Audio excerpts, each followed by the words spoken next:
होलिया में साचो कहिए धनिया, अहोरा में साचो कहिए धनिया, मजा बंगलिनिए देही होना।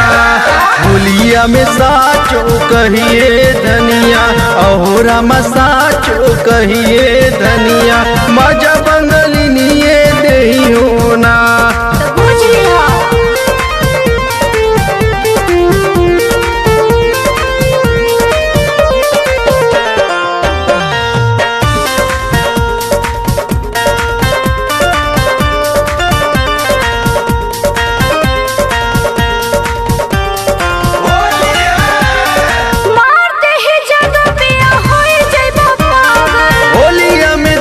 बंगलिनिया से लागल लागता कि तोहार मती मार देले बा।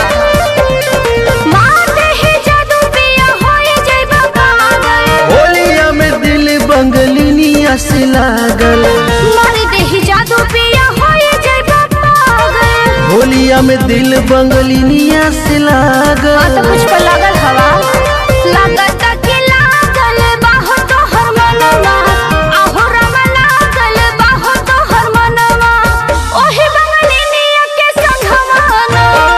होलिया में साचो कहिए धनिया, अहोरा में साचो कहिए धनिया, मजा बंगलिनिए देही होना।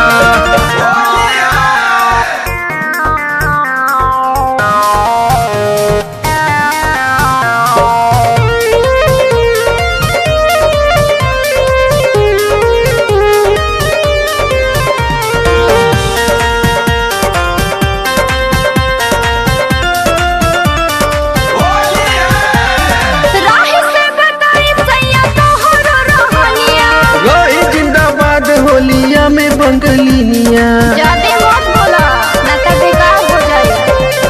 रवि से बताई सैया तोहरो रहनिया। रही जिंदाबाद होलिया में बंगलिनिया। राही से बताई सैया तोहरो रहनिया। रही जिंदाबाद होलिया में बंगलिनिया। सैया मधुसूदन गावे लगनवा, सैया मधुसूदन गावे लगनवा, ओही बंगलिनिया के संगवाना। होलिया में साचो कहिए धनिया, अहोरा में साचो कहिए धनिया, मजा